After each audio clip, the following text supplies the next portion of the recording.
begin by simply listening. Slow down. See just how peaceful today can be. Greetings, children. It's I, your obedient servant, Sebastian St. Seraphine Smalls. Due to some changes in plans, even I don't know what's about to happen. But we are getting off strong with The Devil's Mask, a classic radio tale of terror from A Witch's Tale. One of those classic radio shows guaranteed to give nightmares to the squeamish. Thanks so much for swinging by. Hope you enjoy yourself here. Say hi to the Pam Cam. And catch you guys on the flip side.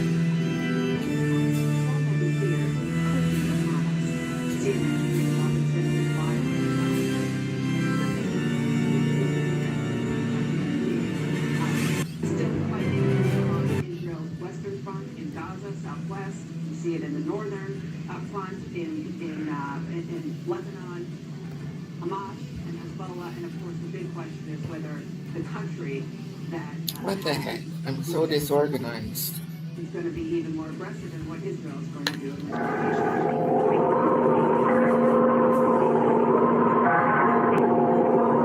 The Witch's Tale.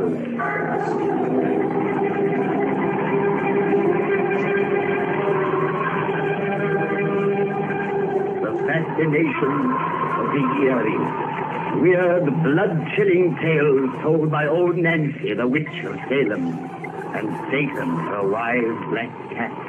They are waiting for you, now.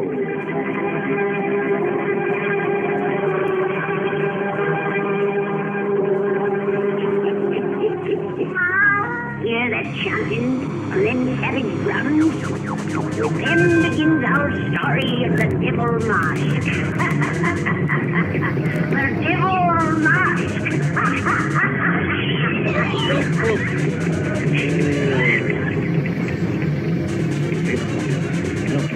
Drums have been booming for a solid hour now. You've probably heard them till well past midnight.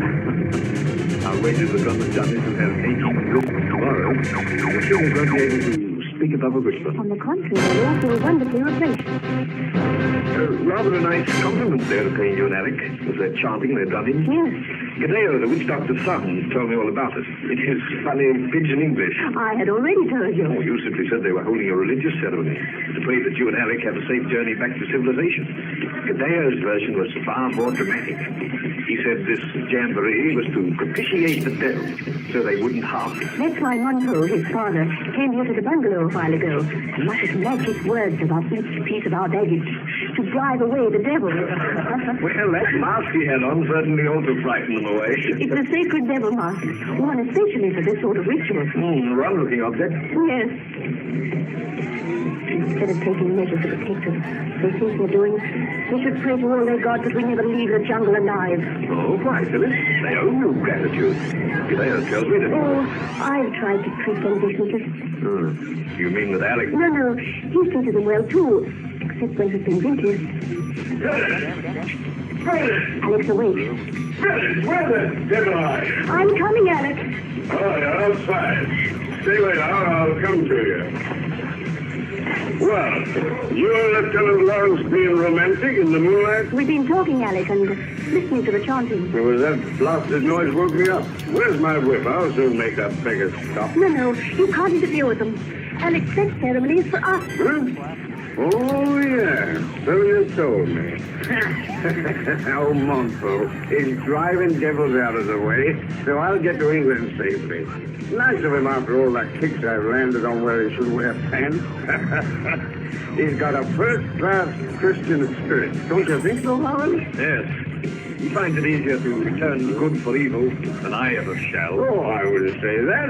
You've got a first-class Christian spirit, too. Why, you even come and pay me a visit after I married a woman you was once engaged. Alex. Don't worry, Phyllis. I ain't gonna quarrel with your ex-lover. See here, Anson. I don't propose to... Hey, don't get mad. I ain't mad. I like to have you around, Lieutenant. So you can enjoy watching my happy married life. Alex, go back to bed. please. All right. I'll leave you two alone again. Please. Yes, I'll help you. I don't need any help. What I need is another bottle of whiskey. No. Yeah. You don't want me to stop those in the village from making a noise, so I gotta drink enough not to hear. I got a bottle in the cabinet. All right. Get it with you, Master. Close out again. Hey, What's the matter? the bottle I had in here is gone. You must have taken it then. No, I put an extra bottle here special. As soon as I heard it, when I was out. Who stole it? No one, Alex. Not a soul has been in this room since you fell asleep, except Lieutenant Lawrence, Monco, and I. Mongrel? Then each of you. I'll teach that thieving witch doctor to steal my whiskey. Alex, put down that pistol. Come back. Take your hands off me. Harlan, help me. Harlan. Now, you keep out of this, Lawrence. Let me go. Drop that pistol there. Stop. You're breaking my arm. Drop that pistol. I've dropped it.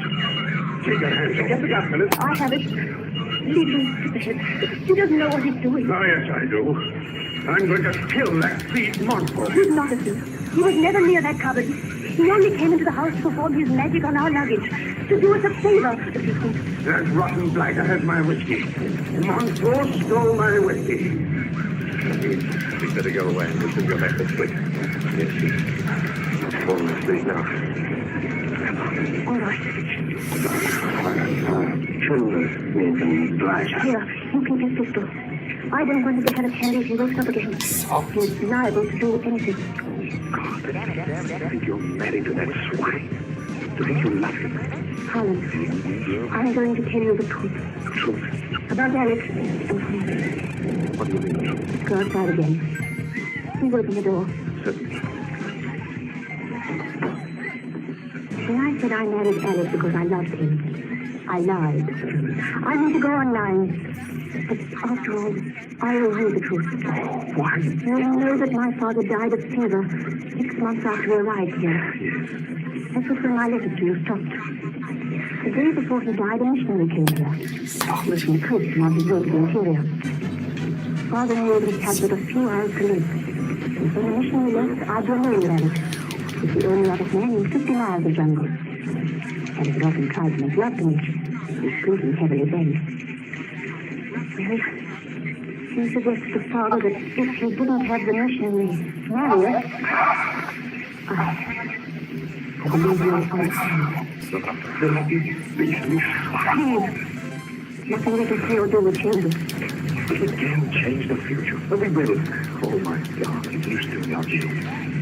We'll get divorced. And then There can be murder there. Yes. you'll stay with this brute. He isn't a brute. He's a weak, spoiled, selfish child. He must have his own way no matter how he gets it. No matter who it harms. I'm his wife, and I must take care of him and keep him out of trouble as long as we both live. You're not thinking reasonably. You've got to listen to me. Everything you could say I've already said to myself. We'll never mention this again. You've already arranged to return to England with Alec and me, so that can't be changed. But after we reach there, we must never see each other again. I want you to promise me that, Harlan. No. If you must take care of the swine you call a weak child, then I must look after you until he dies. I'll send you to your grave. Harlan, How can you have sympathy for such a beast? Or consider it your duty to sacrifice our lives for his? can't you understand? No, I can't. No more than I can understand why those out there should repay his kicks with prayers that he was safe from devils. I can't understand why any rotter should get better than he merits. And I don't believe God permits such blind injustice for long. Harlan, I would like the back door. he's gone out. No, what do you have? Yes. He's goes across the compound towards the native village. And he has a gun. A gun? I have his pistol. He's taking his rifle. We will stop him. But why? Come on, quick. You think one whole throw that whiskey. And if he reaches the village before we can stop him, You don't think he's... he is liable to do anything. Oh, he's disappeared among the houses. Harlan, if he attacks the witch doctor when he's wearing the sacred devil mask, the other blacksmith... Oh, A rifle. it's from the chest. I'll teach you to steal my liquor. Alan, look! by that fire. Monster! Lying on the ground. I said I'd kill that dirty thief. Costello, your father is badly hurt. Look for yourself, I think. There's a hole in his mouth that's spattered with blood. Shot between the eyes. Yes. My father Monpo die as you have on the secret mask. Oh, Costello, They don't know that you do not wish him die, right, you see. But for both who did, come on, Costello, my husband didn't know what he was doing. Phyllis, get behind me. They're closing it around. Keep away from me. I'll shoot the first who takes another step. You keep back, Costello, or I'll kill you like I did your secret father. Another Jew. No, my father's people. It is this dead who pay you for what you do tonight. Yes, you have killed a priest as you drive them devils on your path. Now his soul will drive those devils on you. Yes, Father. When the sun rises in the morning, you will laugh no more. For you will own my father's devil mask. I'll own the devil mask. With his blood on the hole your bullet make when you kill him. You take his life. He gives to you his mask. Come on, Leo. I'll tell the people no more close them way. You're free to leave here now. When the sun rises, you will own the devil mask. And it will never leave you. Come die.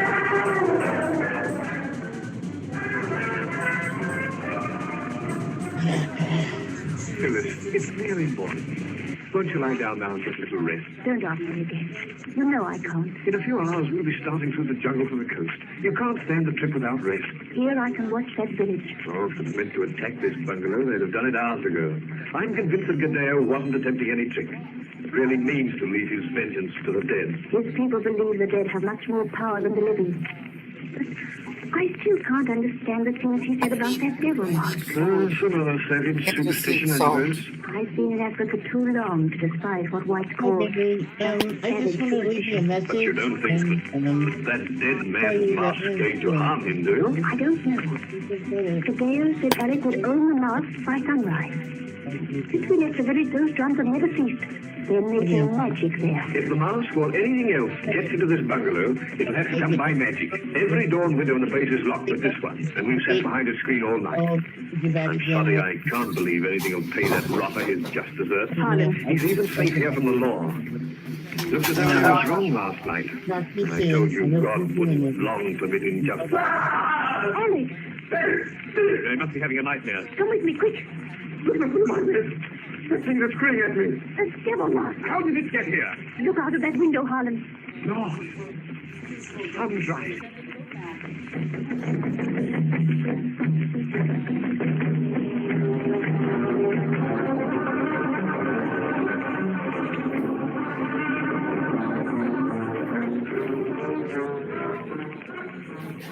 After tramping through this rotten jungle all day, I'd like to sit quiet in my tent tonight and have a drink in peace. Will you two please stop talking about this crazy mask? Not until you do as your wife asks, Ransom, and get rid of the thing. Why in heaven's name did you bring it with you? When you first saw it on your bed this morning, you were more afraid of it than Phyllis is. I was merely startled.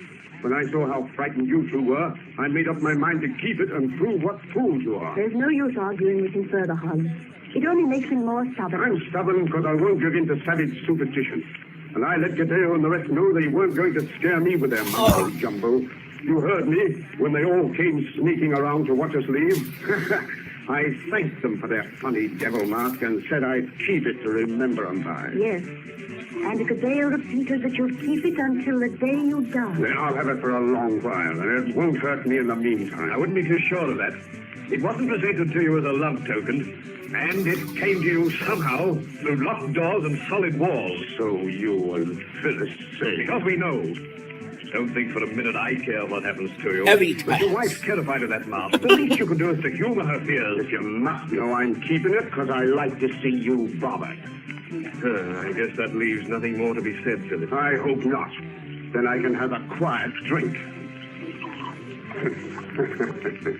Trying to scare me with an ugly wooden face that has shells for eyes and bits of piled off leaden for teeth. Yeah, and a bullet hole between the eyes. It was about this time last night I put it there. I'll have a drink to celebrate. Let's get out of here, fellas. So we won't have to breathe the same air as that. I thought that'd shock your tender sensibilities. Get out! Get out, both of you! And leave me alone. Tell my wife what a cad I am and how much better off she'd be with you. It won't do you any good, but she won't leave me. Get out! Get out, you fool! Don't, Harlan. Come. Wait! Come back! Where are those drums going? Drums? Yes, we're miles away from any village. Who's drumming in the jungle? I don't hear any drums. Neither do I. Well, what's the matter with your ears? They're getting louder every second. There isn't a sound There's outside. drums, I tell you, and voices chanting, like there was last night. They're coming after me. You can't hear drums or chanting. No, there's none to hear. You're lying to me. Now they're just outside. They're all around this tent. Where's my gun? They won't get me without a fight. Don't let him touch that rifle, Harlan. I've got it. The fool's gone mad. Let me go. Let me go. Look at the mask. The mask? It's just blood. But it was last night. Fresh blood. Oh, you're seeing and hearing things that don't exist. You're lying to me. Lying. Drums are beating all around me. Blood is pouring from that mask.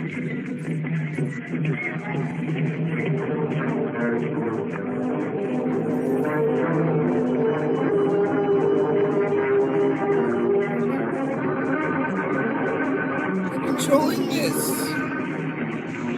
Drums keep beating all around me, and they never stop. I know, I just imagine drums. There's no blood on that mask.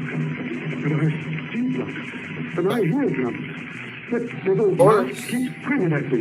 It whispers in the dead man's voice. And soon I'll die. It's going to kill me. No, no, no. Oh, no, no. How long has your husband been like this, Mrs. Ransom? It began 3 weeks ago, Doctor, in the jungle. He didn't talk as you had just heard him do at first. That began after we came aboard the ship. Now he keeps it up at intervals night and day. And you say this fixation concerning drums and blood is in some way connected with that African witch mask at his bedside? Then why haven't you removed it? You try removing that mask from his bedside, Doctor. I mean to. Wait. He's quiet now. It's usually me that he dozed off. Move very quietly so that he can't possibly hear you. Why? If you do as we ask, it will save much explanation. Very well.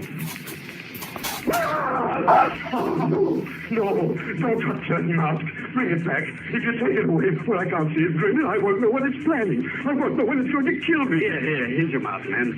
Take it and get back to bed. You won't take it away again. Or you won't. No. Get back in bed. No.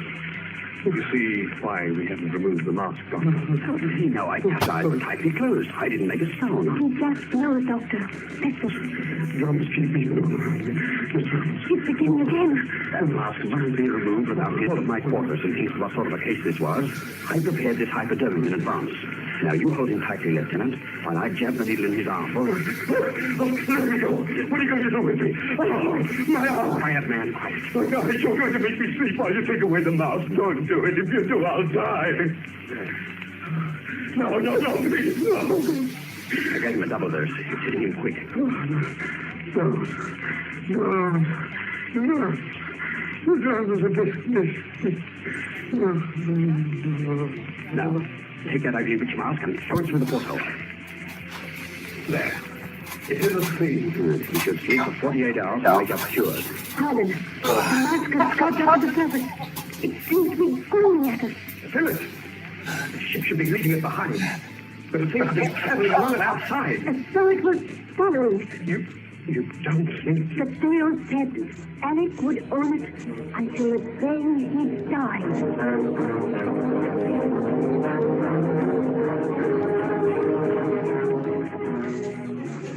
As much as it hurts me to thank you for anything, Harlan, I'm forced to admit that you probably saved my life by throwing that rotten mask overboard. I'm not at all proud of saving your life, Ransom.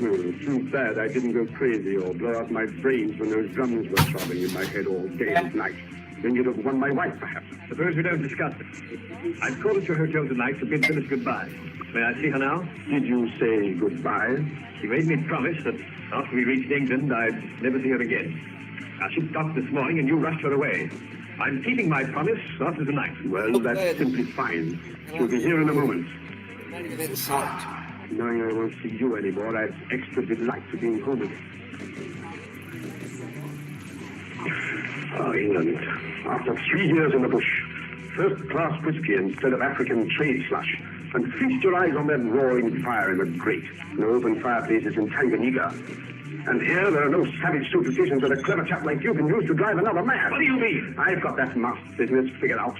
You seized upon Gadeo's crazy threat that night as a means to drive me mad or kill me.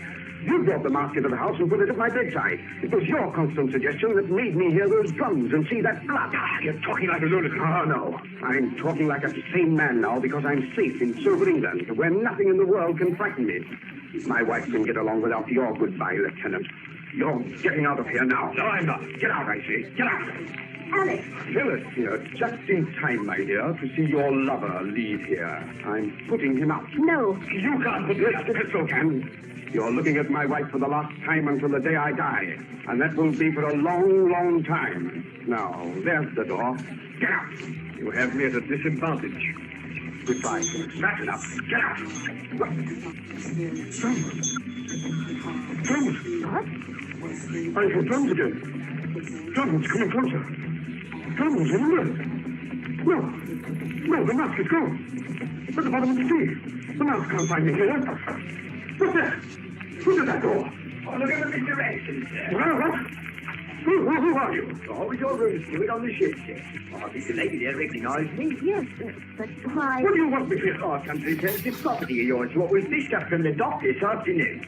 I've never seen it in your cabin when you were so terrible sick about 2 weeks back, sir. What's that in that paper you carry? What are you bringing to me? I just this, sir. The mask! Swallowed. I knew it when I heard those drums. And now they're throbbing my head once more. But it's not going to turn my mind again. I'll destroy it now for good and all. I just got a fire. Yes. Water brought it back to me, but nothing can return from fire. It's flame from which all devils come, and back to flames they go. I'll beat your rotten witchcraft now. It comes from that mask, in the fire. There's a bullet hole in Alex's head. Between his eyes. Pull that mask in the face, quick! Yes, all right, sir. I'll put it with the tongue. Let me smuggle out the face. There's no right to do it, sir. Why take it from the fire? To save the rest of our lives. Look where the fire's eaten away the wood. The metal teeth of the mask? Our old rifle cartridges with the bullets filed as slugs. And when the fire got them out, one popped right off. Then Alex was killed by natural means. And all the other things were coincidence. Imagination. I wonder.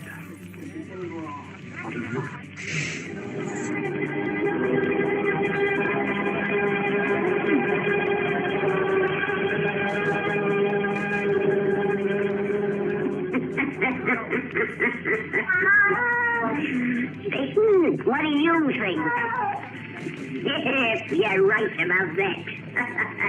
After the husband's funeral, them lovers went right out and got a marriage license. Good old devil mask.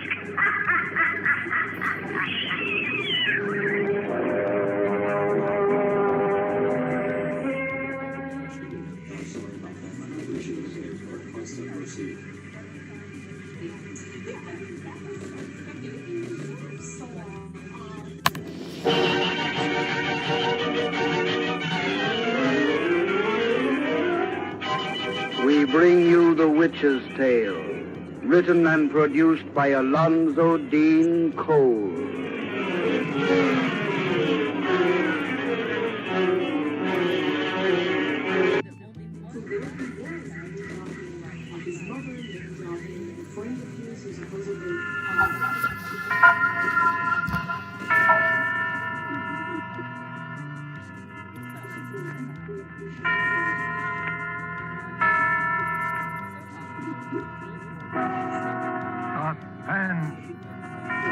Mr. Ronald Colvin, a star of the Dunwich Horror, a suspense play produced, edited, and directed by William Spears.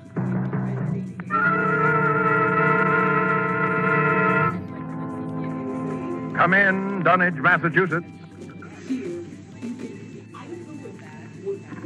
Come in, Dunwich.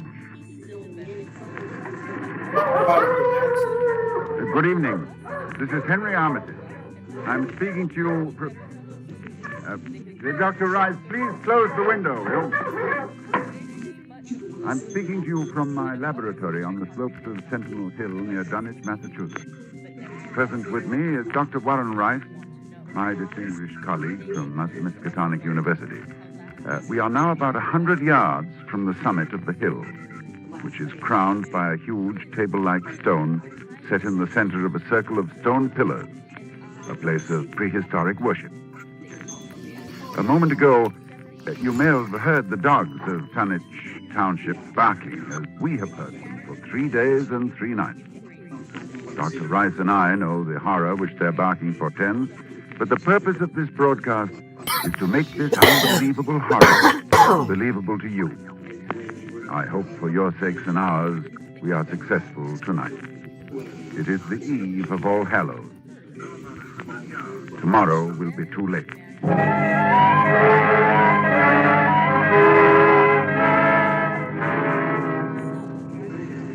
Our time tonight is very short, so I'll speak only of those more recent events which, believe me, may culminate at any moment in a climax too frightful to wholly contemplate. I will begin with the birth of Wilbur Whately.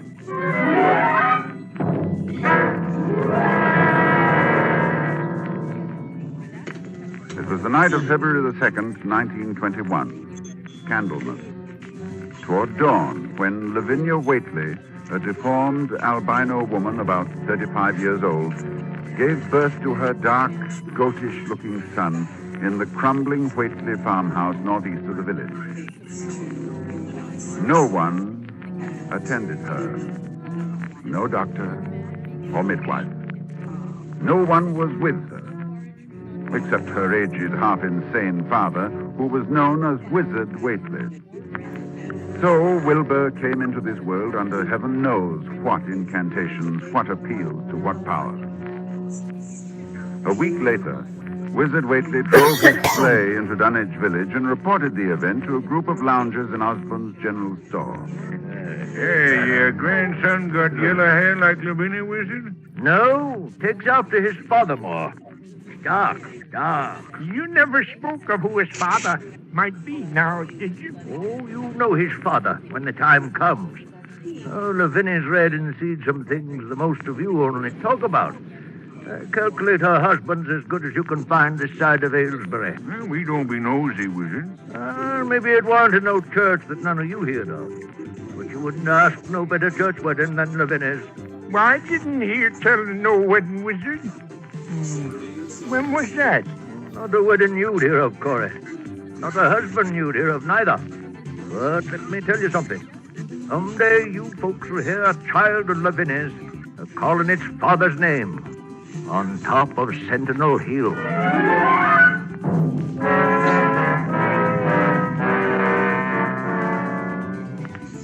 Prophecy? Or idle boasting by an insane old man? I know I ask a great deal when I ask you to believe that the arrival of an infant into that house of dire poverty and squalor would possibly constitute a horror and a threat to all our known world. Yet it has an earthly history. Perhaps through this history, you will be able to give it credence. Wilbur Whately's growth was uncanny.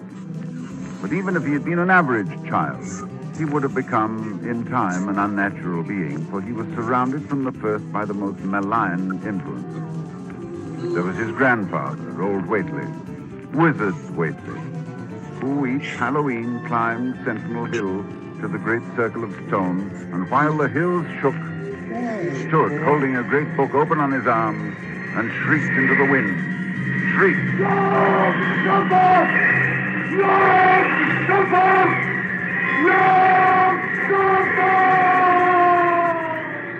Yog Sothoth, that dreadful name, first mentioned in the hideous forbidden book, the Necronomicon. And this Wizard Whately was Wilbur's teacher.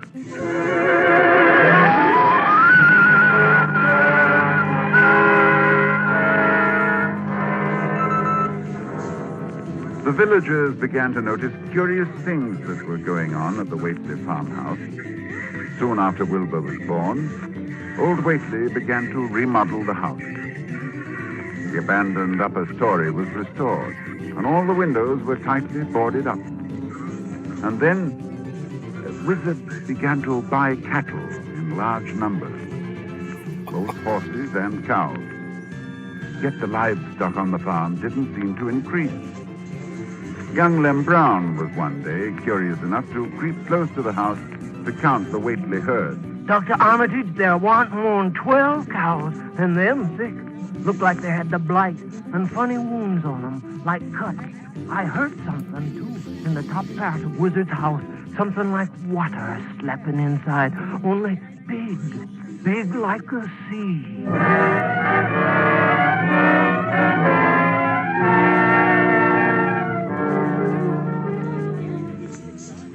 One other person went to the Waitley farm in the years before I met Wilbur, Dr. Ken Houghton of Aylesbury, who was called by Wilbur himself, who said that his grandfather was dying. Dr. Houghton found the old man in a bedroom on the ground floor, and Wilbur with him. While outside the window, a legion of whippoorwills cried loudly and rhythmically, endlessly. Wilbur spoke about the sound. Listen, they're whistling time with his breathing now.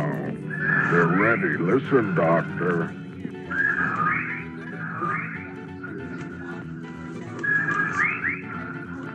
They know his soul's going out. They're waiting. Yes, Wilbur, that's an interesting superstition. Late in the year for them, too. When he goes, if they catch him, they'll keep laughing till break of day.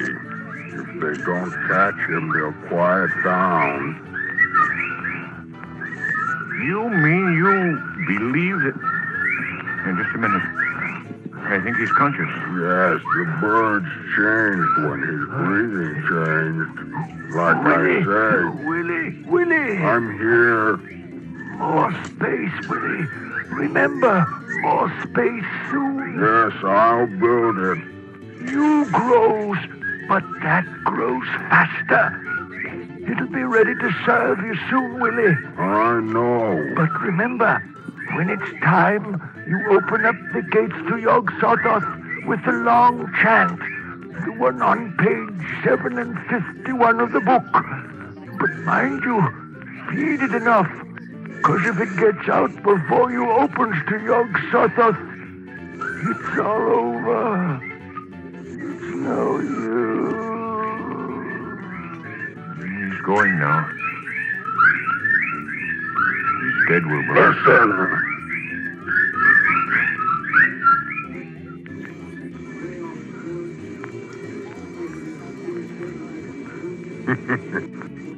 The birds, they didn't get him. Yes, he's free. He's gone.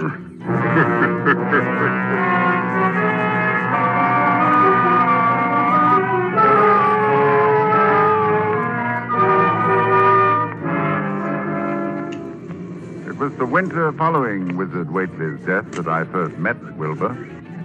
He came in person to the library at Miskatonic University to consult a copy of the hideous Necronomicon, which was kept there in its Latin version, as printed in Spain in the 17th century. I tell you, when he came into my office, I was appalled at his appearance. 8 feet tall, shabby, dirty, bearded. But I was even more appalled by his voice when he spoke to me. I wrote you a letter a month past, Doctor.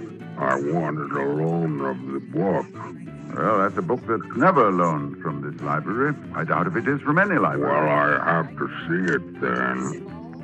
Very well, it's kept right here. As you know, there are only 3 copies of this book in existence. That's why we're careful. Here, you can look at it on this table. Wizard said it would be on page 751. What?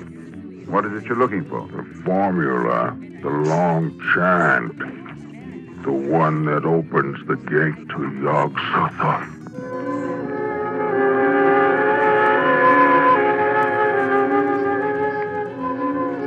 felt a wave of fright as tangible as a draught from the tomb. He seemed somehow like the spawn of another dimension, like something only partly of mankind, linked to black gulfs beyond all spheres of force and matter, space and time. And presently he raised his head and spoke again. It's here, all right, but I'll have to have a copy. Oh, that paragraph there? Oh, I don't know. You know Latin, Doctor? Yes, certainly. Then read it, Doctor. Let's hear how you make it out. All right, that shouldn't be difficult. Let's see. Nor is it to be thought that man is the oldest or the last of Earth's masters. The old ones were, and the old ones shall be. Not in the spaces that we know, but between them. But only Yog-Sothoth knows the gate. Yog-Sothoth is the gate to where the old ones broke through of old. Their hands are at your throat, yet ye see them not. Dr. Armitage, you see, I reckon I've got to take that book home. There's things in it I've got to try, and you can't hold me up. No, I'm sorry. I tell you, Doctor, I'll have the book sooner or later, no matter what. You see, that's waiting for me at home won't wait much longer.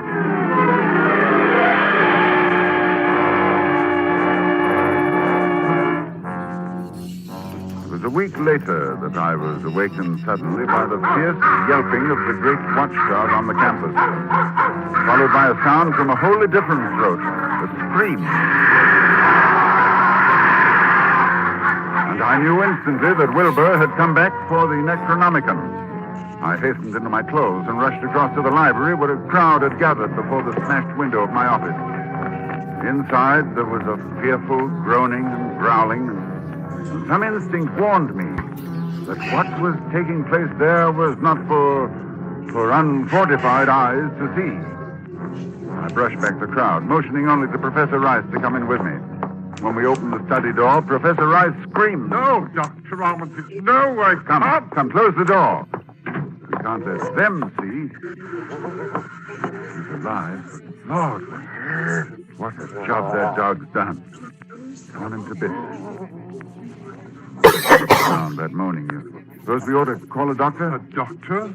A doctor for that? No doctor in the world would know what to do for that.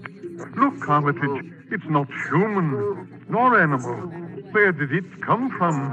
Can you tell me? Can you tell me what it is?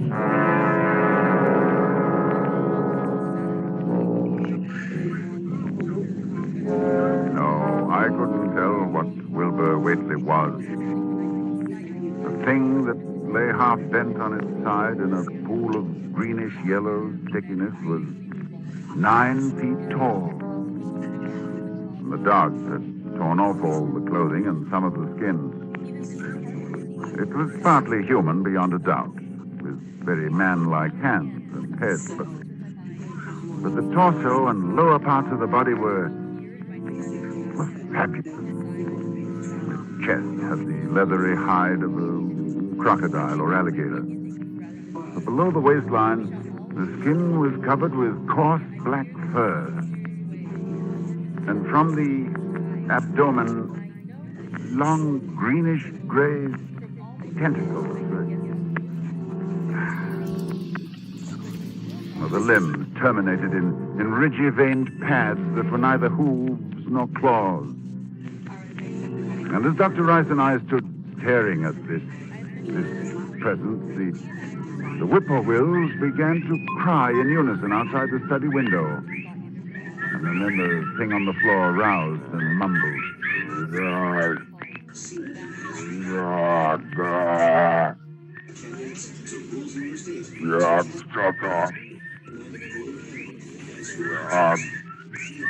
Armitage, in heaven's name. Listen.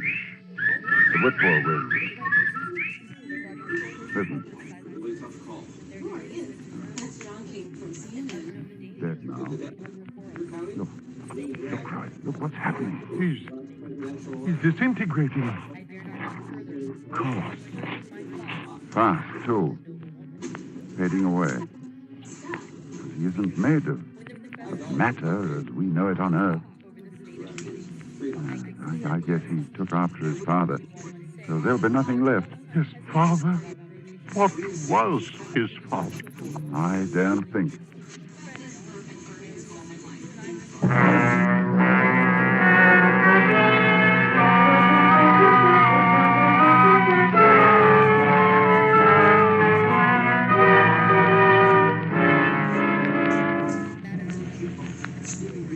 I thought then that what came into our world with Wilbur Whately left with him. I forgot what he himself had told me of it, which was waiting in the sealed house Wizard Whately had built, where the cattle were driven to disappear. But Wilbur Whately left a diary, written in a strange alphabet resembling Sanskrit.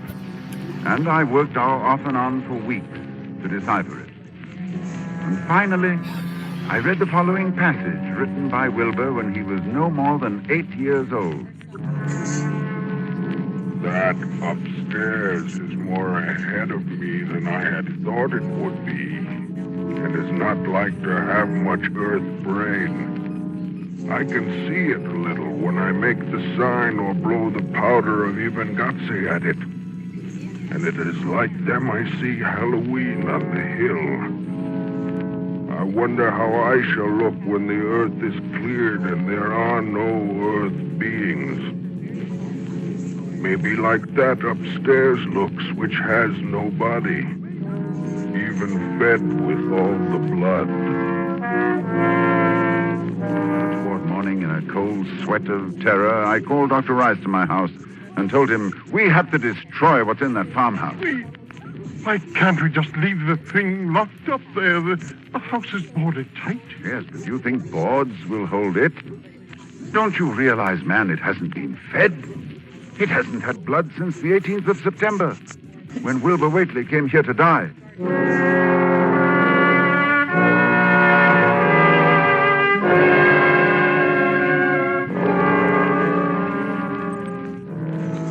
We left for Dunwich that night, and we've been here on Sentinel Hill ever since, working desperately to discover the formula in time. But a week ago tonight, shortly after dawn... Yeah, hello? Dr. Armitage, this is Lem Brown. I was just up beyond the glen, Doctor, looking for cows I lost last night. Yes, Lem? Well, Doctor, something's been there. Smells like thunder, and there's prints in the road. Great round prints, big as barrel heads, like a elephant has been along. Anything else, Lem? That's all I see. Except bushes and trees pushed back from the road, like a house was drug along. Did you hear anything? Yes, long toward morning, I heard a sound over toward Whately's place, a kind of ripping or tearing of wood, like a big box was being opened up. Chancey, you heard it too. Lem, who lives nearest the Whately farm? Why, that'd be Elmer Fry's place. Oh, he's on this line too, isn't he? Hang on and I'll ring him.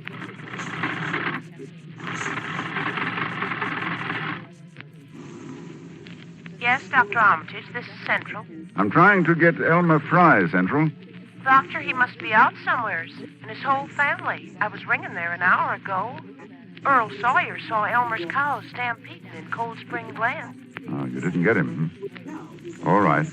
But if you hear or see anything more, let me know. I'll be here working all day. Rice! Well, wake up. It's loose. It's out of the house. One family gone already. We have to work. Pray God we find that formula in time.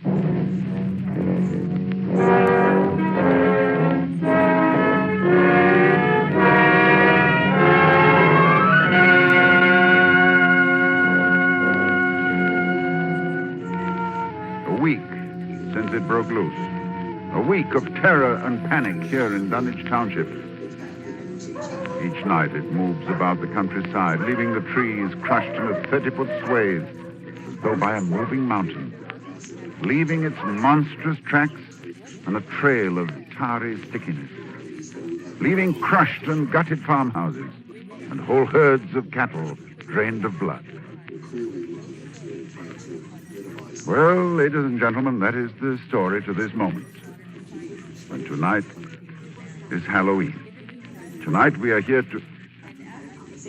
Oh, just one moment, please. Dr. Rice, did you hear something? With the window closed, no. Well, we'll throw it open. I thought so. Listen.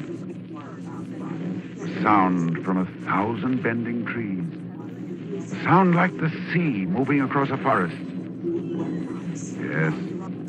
Yes, it's coming here, of course. All Hallows, it comes to Sentinel Hill. Dr. Rice, I'll try the formula and the powder from the altar stone. I want you to stay here at the microphone and report what you see. Very well, Dr. Armitage. Oh, wait a minute before I go. To any scientists who may be listening to me, if I fail, there is a possible alternative formula in Falconer's mystical formulae of the Middle Ages on page 24. Listen. Well, there are the whippoorwills. I better get out there. Take over, Dr. Rice. Yes. I'll do as well as I can, Armitage. Good luck.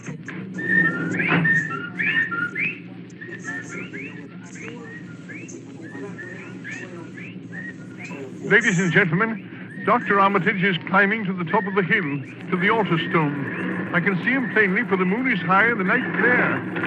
Down the hill, toward the dark village, I can see the grasses and shrubbery bending down, marking the monster's ascent.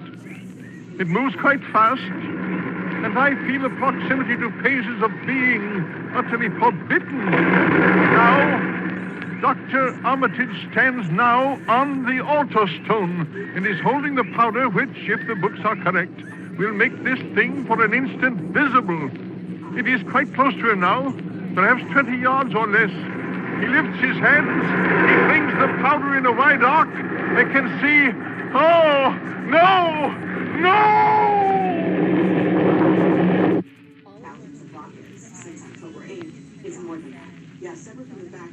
Dr. Rice, come in, Dunwich. Ladies and gentlemen, this is your suspense announcer. Due to conditions... Oh, just a moment, please.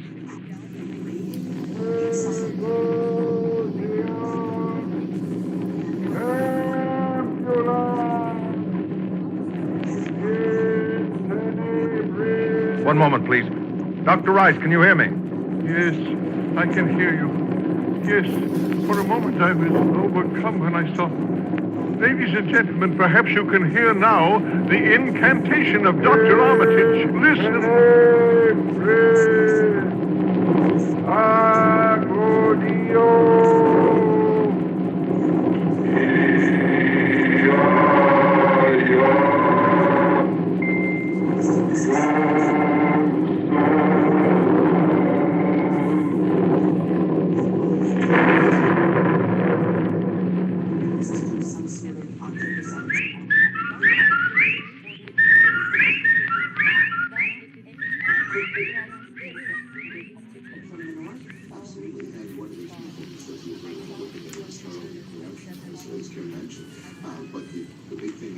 The whippoorwills mean death.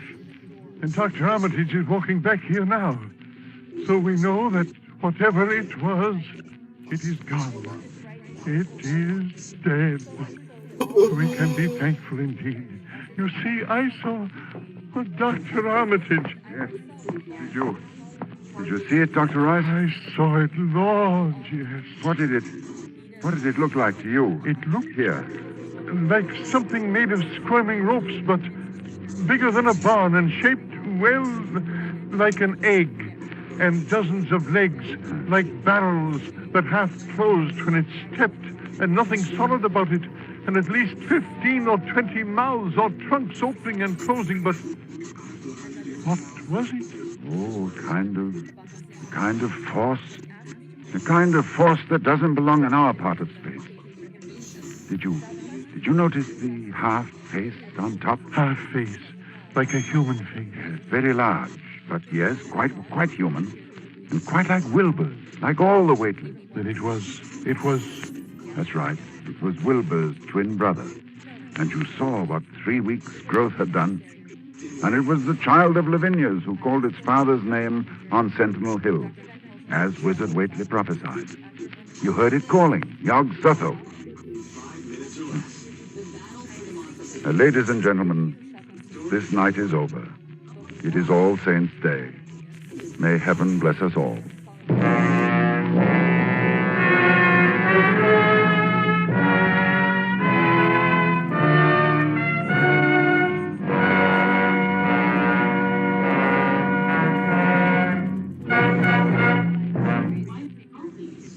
The Dunnage Horror, with Ronald Coleman as your star of suspense.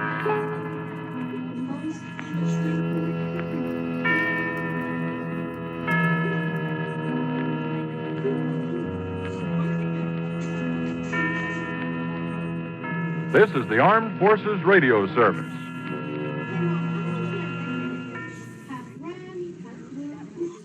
That's a really tough call. Who are you? That's John King. Let's look at the data. Your county leaned red. 15 points in the last presidential election. However, looking at the latest polling, you're going to lock those purple sprinkles. Wow, this guy really knows his stuff. You know the average cost of a cupcake around here is $3. No.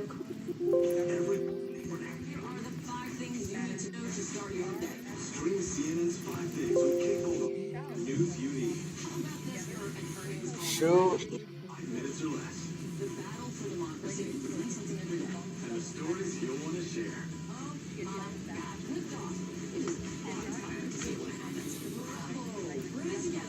CNN's 5 Days with cable. Streaming weekdays on Max. It's dead air. Dead air is a bad thing. Right up until the moment he set himself on fire. For sitting governor by day, wanted desperately, I think, to be president of the United States. By night. Actually, a custom. Here's how the saga of Elliot Spitzer really went down. This was a turning point in American government. The United States scandal with Jake Tappan. I want to die. When you look back 100 years from now, we're going to say, this is where everything changed.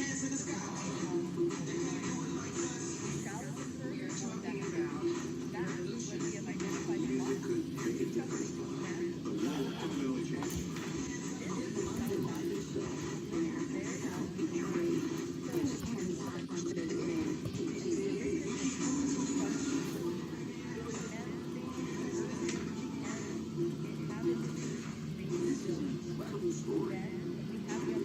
The stakes were extremely high.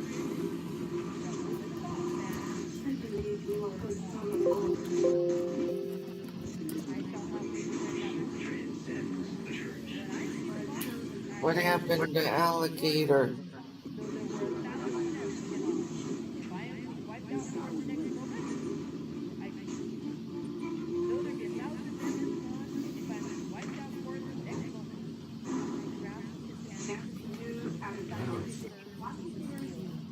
Additional charges against Mayor Eric Adams are possible. They're also indicating they are likely going to be more defendants charged as part of the alleged scheme in his federal corruption case. The U.S. Attorney's Office also says there's evidence that Mayor Adams may attempted to tamper with at least one witness in the investigation. Adams says he's innocent of all crimes against him. Thank you so much for being another very busy Inside Politics. Will you vote for me? I promise pizza every day. If you vote for me, I promise pizza every day, plus unlimited toppings. But does the infrastructure even exist for that? Excellent question, Dana. Why are we not talking about the fact that my opponent has toys? That's a lot. Well, that was a curveball.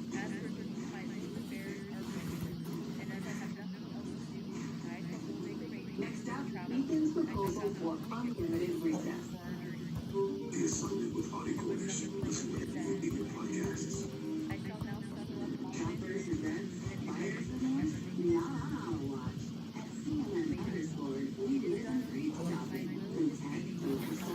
don't understand. Oh.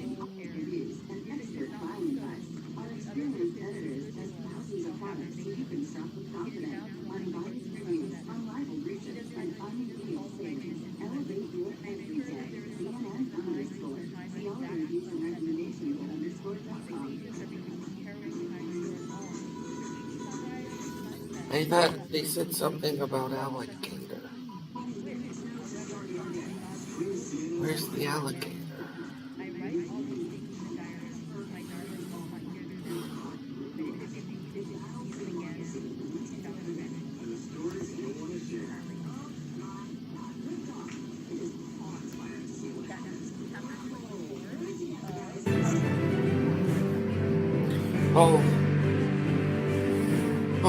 Well, that was an interesting episode, as good as they've ever been, if I do say so myself. Begin by simply listening, slow down, see just how peaceful today can be. I have been your host, your obedient servant, Sebastian St. Sarah, by inspiration, smallest, and feeling the smallest, bits and twice, you can always call me Bennett. Thanks for swinging by. I hope you enjoyed some of the radio stuff, and catch you guys on the flip side.